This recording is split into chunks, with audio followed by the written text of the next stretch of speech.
Sir આજે આ બોરાણા ગામનું એક આ નાનકડું એવું નાળાનું કામ થયેલું પૂરું થયું છે ને હજી ખાલી માત્ર 36 દિવસ થયા છે એટલે 1 મહિનો જ થયો છે.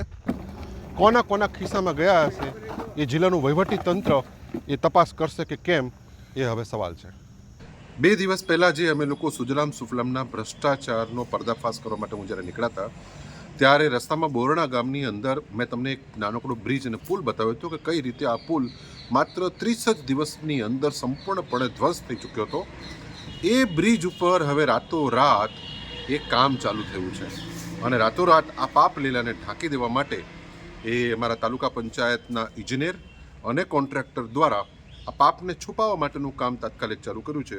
તમે આ વિડીયોની અંદર સાથે સાથે વિડીયોમાં પણ જોઈ શકો છો કઈ રીતે ત્યાં અમે લોકો ગયા અને મેં તમને જે બતાવ્યું અને ગુજરાતના લગભગ માધ્યમો દ્વારા પણ એ બતાવવામાં આવ્યું અને હવે આ પાપ લઈને કઈ રીતે આ લોકો ઢાંકી રહ્યા છે જોઈ લો આપ. આમાં હરિયા લોખંડ કઈ નાખ્યું નથી.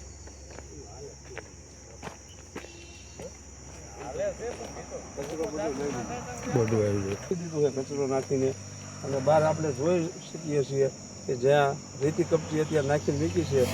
આ સ્થિતિ જોતા એવું લાગે છે કે જ્યાં નાળામાં ભ્રષ્ટાચાર થયો હતો એને દબાવવા માટે આ લોકોએ અત્યારે તાત્કાલિક ઉપર રેતી કપચીનો માલ બનાવીને નાખી દેવાનું એક ષડયંત્ર રચ્યું હોય એવું લાગે છે.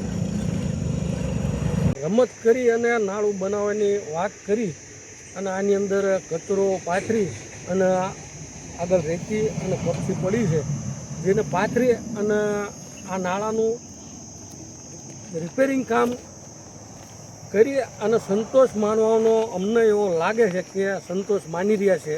પણ આજે આ તમે જોઈ રહ્યા છો કે આ નાળાની દિવાલો બેસી ગયેલ હોય છતાં પણ એ લોકોને એ ધ્યાનમાં નથી આવ્યું પણ માત્ર ને માત્ર રેતી અને કપચી પાથરી અને આછો પાત્રો માલ પાથરી અને ચલાવી લેવાની ગણતરીમાં આ લોકો હોય એવું લાગે છે.